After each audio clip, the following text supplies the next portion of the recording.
Welcome once again to Lehto's Law. Here's Steve Lehto. A while back, I did a bunch of stories about people in America whose homes were lost to foreclosures caused by very, very small amounts of money. And it often happens in some states where you owe a couple bucks in back taxes and the county or the state or somebody can foreclose on you. And they can foreclose to get that payment out of your property. But then they just keep the excess, which is strange. But there are laws being passed to resolve that because it is such a bad thing. But occasionally things like this happen in other countries. And Josh sent me a note and said, Steve, check this out from Scotland. And the story's in the Scottish Sun newspaper. And we're going to be talking about pounds, not dollars. Woman loses 1.5 million pound Scots Castle. It's her home over a 230 pound debt. 230 pounds. Iona Brownlee wrote this for the Scottish Sun. Castle has been at the center of a 25-year debt battle. It's now been listed for sale in an attempt to resolve this debt. Knockderry Castle in Argyll has been at the center of a legal battle since 2021 after Belgian owner Marianne van Overwel reportedly refused to pay a 230-pound fine. She was made bankrupt after refusing to pay the bill, which was related to a business that she said she ran back in 1997. So this dates back 25 years. The subsequent fallout regarding the bill saw her legal costs soar to over 30,000 pounds. And in 2000, she was made legally bankrupt. So it looks like it was fighting over a fine of 230 bucks.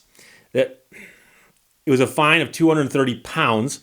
And that fight wound up costing another 30,000 pounds, which she couldn't pay, went bankrupt. In March of this year, the Belgian family were evicted from the castle. She had transferred ownership, however, of the castle to her brother and continued to live there with his family. Now, lawyers for the family had said that all the legal avenues had been exhausted, and the door to the castle was eventually knocked down by sheriffs. And the family were forced to leave, as the Times has reported. And so, of course, the sheriffs over there are pretty much the same as the sheriffs over here in their legal powers, and they're often the ones called in to do evictions. The castle, which is said to be the first example of Victorian mansion architecture in Scotland, has now been put in the market by estate agents. But potential buyers have been warned the property built in the 1850s needs extensive upgrading and refurbishment. Extensive upgrading and refurbishment.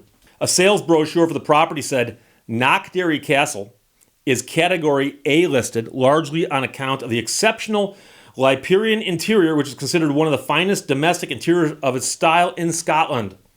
The property benefits from a wealth of original features, including crow step gables, turrets, stone balustrades, and an extraordinary wood paneled drawing room, which includes a minstrel gallery and other features including period fireplaces, paneling, and stained glass windows. I want to note it has a billiard table. If it has a billiard table, it is complete.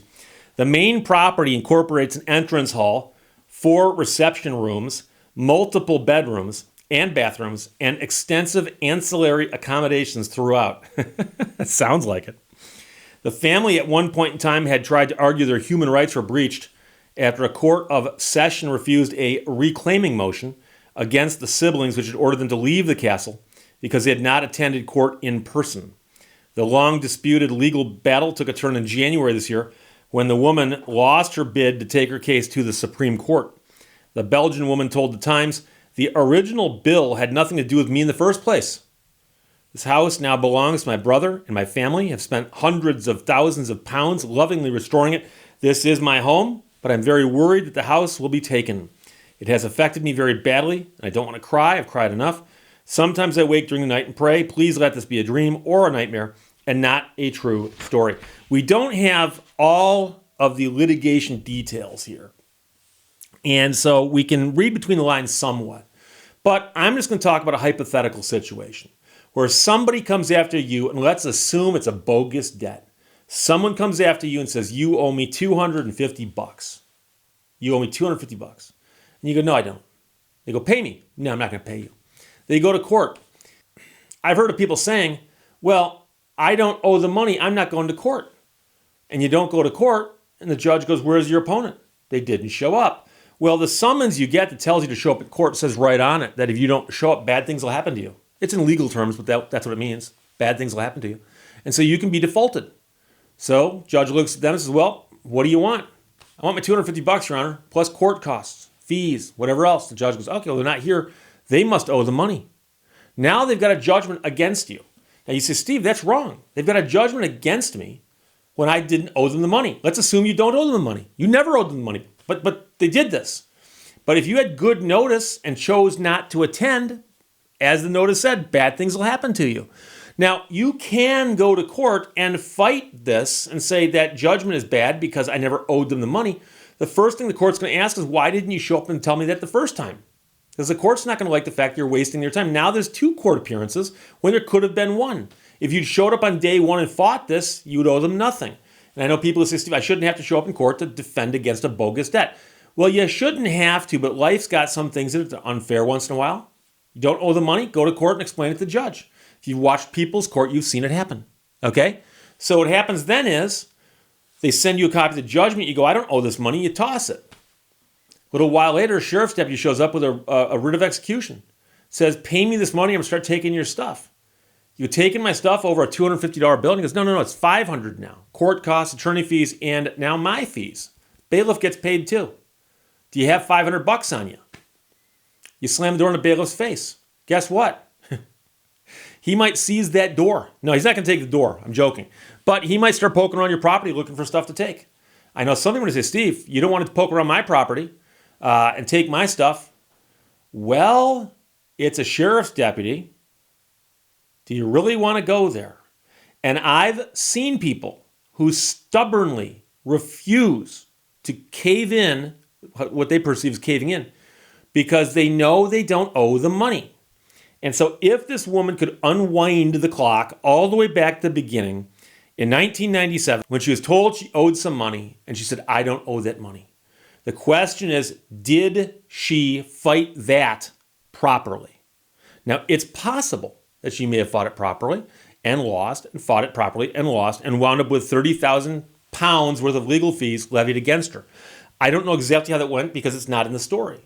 But I've seen stories like this, not necessarily where somebody loses their 175-year-old castle over a 230-pound debt. I've not seen that exact story before, which is why we're talking about it right now. But that kind of stuff can happen. So if you ever get served with legal papers, I know people who say, I got served. I was having a really bad week. I was having a bad month. I was having a bad year, okay? My wife left me. My house burned down. My dog ran away. I found my dog and he kept running, okay? Having the worst, and as I'm looking for my dog, I get served with papers. And I just tossed them because I was so upset. Mistake number 1. And you have to read them, and it'll say right on there, you're being sued. This is a legal notice. If you don't show up for court, don't answer these papers, bad things will happen to you. Again, legalese, but that's the message. And they'll actually have a phone number that says, if you need legal help, call this number. At least they'll give you some basic legal advice over the phone. And it's not that hard to call around and get some quick answers. But it says right in the documents that you've got 21 days or 25, or whatever is in your state, whatever court you're being sued in, you've got this much time to answer or do something. And I know people, I've had it happen. People call my office, they go, I got served with papers. When? 35 days ago. A month and a half ago. I go, did you do anything? Did you answer? Did you any reply at all? No. Why not? I don't owe the money. You might now, So I know people say, Steve, the legal system's all screwed up. If somebody can sue somebody who doesn't owe them money and get a judgment. Well, if the person doesn't owe the money, shows them in court, they won't get a judgment. And you're going to wind up going to court sooner or later.